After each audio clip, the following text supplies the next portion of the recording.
Imagine watching a chess match where a player is completely dominating the board and then suddenly, deliberately, removes their own strongest piece from the game. When a single tool becomes too effective, people often begin to worship the tool and forget the hand that wields it. Success creates its own unique blindness. Internal dependency on a single hero creates a hollow foundation. An empire built on the back of one man survives only as long as he does. Khalid Ibn Al-Walid was a general who had never known a single defeat. At the Battle of Yarmouk, he faced a Roman force that threatened to erase the early Islamic State from history. The Islamic army was backed into a restrictive valley, constrained by steep, rocky gorges and narrow choke points, facing a vastly outnumbering enemy. Khalid abandoned traditional, rigid battle lines.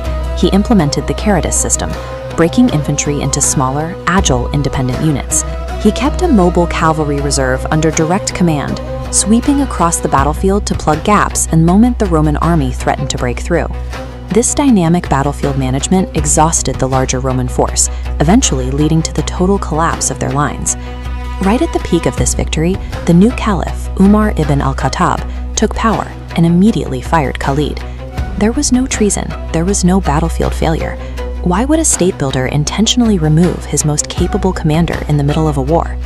The previous leader, Abu Bakr, had fought for the state's survival. That era of constant crisis relied on the individual brilliance of commanders to survive the chaos of those first years. Umar was playing a different game. He was transitioning a loose coalition into a permanent, institutionalized state. A dangerous belief had taken root among the masses, that victory was something Khalid alone produced, rather than a result of their strategy or their faith. Umar saw a cult of personality forming. An undefeated general was becoming an idol of success. Any organization that relies entirely on a single lone genius creates a single point of failure. Eventually, that fragility will destroy the system. Khalid had always operated with absolute independence, making strategic choices and distributing money without central oversight. Umar was formalizing the Diwan, a centralized state registry and treasury. This new structure required strict accounting and the orderly distribution of wealth. The friction was inevitable. Khalid would reward his officers directly from the spoils of war, while Umar mandated that all resources flow through the central welfare system. Dismissing a general at the height of his fame sent a message through every level of the command structure. Accountability applied to everyone. To build institutional strength, a leader must prove that the rule of law applies equally to the lowest foot soldier and the most celebrated star.